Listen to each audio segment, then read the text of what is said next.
দর্শক এই মুহূর্তে অবস্থান করছি বাইতুল মোকাররমের সামনে। আর আপনারা জানেন যে হেফাজতে ইসলাম বাংলাদেশ 4 দফা দাবি নিয়ে আজকে বিক্ষোভ সমাবেশের আয়োজন করেছে। আপনাদেরকে একটু জানিয়ে রাখতে চাই যে 4 দফা দাবি নিয়ে আজকে এই বিক্ষোভ সমাবেশ আয়োজন করেছে।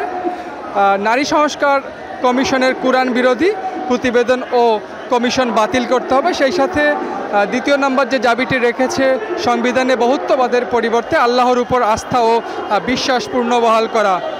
সেই সাথে জানিয়ে রাখতে চাই তৃতীয় নম্বর দাবিটি ফ্যাসিবাদের আমলে হেফাজত ইসলামের উপর যে নির্মম নির্যাতন এবং গণহত্যা চালানো হয়েছে সেটি কিন্তু বিচারের দাবি জানাচ্ছেন হেফাজতে ইসলাম, এবং শাপলার গণহত্যায় বিচারের দাবি কিন্তু করছেন তারা। আপনারা দেখতে পাচ্ছেন যে অসংখ্য হেফাজতে ইসলামের নেতাকর্মীরা আজকে এই বিক্ষোভ মিছিলে অংশগ্রহণ করেছে। চতুর্থ নম্বর যে দাবিটি রেখেছে হেফাজতে ইসলামের নেতাকর্মীরা ফিলিস্তিনীয় ভারতে মুসলিম গণহত্যা যে চালাচ্ছে সেই গণহত্যার কিন্তু বিচারের দাবিও আজকে উপস্থাপন করেছেন।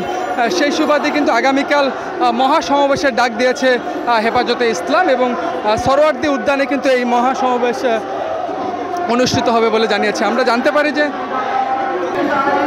সকাল 9টার সময় কিন্তু ঐতিহাসিক সরোয়ার্দী উদ্যানে এই মহাসমাবেশ শুরু হবে। আমরা একটু কথা বলে জানবো। আজকের এই বিক্ষোভ মিছিল হলো নারী কমিশন বিষয়ে যে প্রতিবেদন দেওয়া হয়েছে সেটা বাতিল করার জন্য।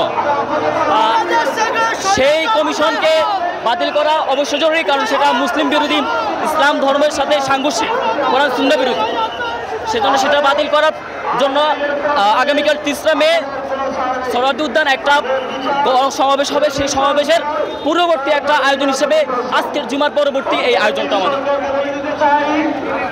দর্শক যেমনটি শুনছিলেন যে বেশ কিছু দাবি নিয়ে কিন্তু আজকের বিক্ষোভ মিছিল। আমরা কিন্তু এই মুহূর্তে অবস্থান করছি পল্টনে, আর আপনারা দেখছেন যে অসংখ্য পুলিশ এখানে অবস্থান করছে যাতে কোনো ধরনের অপ্রীতিকর ঘটনা না ঘটে, সেই বিষয়টিকে অত্যন্ত গুরুত্বের সাথে দেখানো হচ্ছে। আপনারা দেখছেন যে সামনে কিন্তু যান চলাচল কিছুটা বন্ধ করে রাখা হয়েছে যাতে এই মিছিলটি যেতে কোনো ধরনের বাধার সম্মুখীন না হতে হয়। অপরদিকে দেখতে পাচ্ছেন যে এখানেও কিন্তু বেশ কিছু পুলিশ মোতায়েন করা হয়েছে যাতে আইন শৃঙ্খলা বাহিনীর কোনো ধরনের অবনতি না হয়, এবং সেই সাথে কিন্তু দেখছেন যে এখন পর্যন্ত সুশৃঙ্খলভাবে মিছিলটি এগিয়ে যাচ্ছে। দর্শক আমরা একটা বিষয় জানিয়ে রাখতে চাই যে আগামীকাল কিন্তু হেফাজতে ইসলাম 4 দফা দাবি নিয়ে কিন্তু মহাসমাবেশের ডাক দিয়েছে, এবং আপনারা জানেন যে এই মহাসমাবেশে সারা বাংলাদেশ থেকে অসংখ্য নেতাকর্মীরা কিন্তু উপস্থিত থাকবেন বলে আমাদেরকে জানিয়েছে। এবং যারা আজকে এই বিক্ষোভ সমাবেশে বাইতুল মোকাররমের অসংখ্য নেতাকর্মীরা কিন্তু বক্তব্য দিচ্ছিল, এবং তারা যেমনটি বলছিল যে ইসলাম বিরোধী যে নারী কমিশন গঠন করা হয়েছে সেটি কিন্তু অতি দ্রুত বাতিলের দাবি জানিয়েছেন। আপনারা দেখছেন দোস্ত হেফাজতে ইসলামের এই বিক্ষোভ মিছিলে স্লোগান দিচ্ছে এবং স্লোগানে মুখরিত হয়ে উঠেছে এই মিছিলটি। আপনারা দেখছেন যে নেতাকর্মীরা কিন্তু সমান তালে এগিয়ে যাচ্ছে। এখন পর্যন্ত কোনো ধরনের অপ্রীতিকর ঘটনা ঘটেনি এই মিছিলে।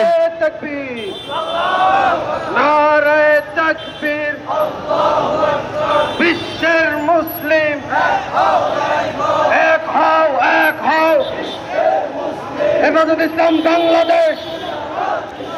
হেফাজতে ইসলামের যে মিছিলটি শুরু হয় বাইতুল মোকাররম থেকে, এটি কিন্তু পল্টন মোড় প্রদক্ষিণ করে বিজয়নগর পানির ট্যাঙ্কিতে গিয়ে শেষ হবে বলে আমাদেরকে জানিয়েছে হেফাজতে ইসলামের নেতাকর্মী এবং সমর্থকরা।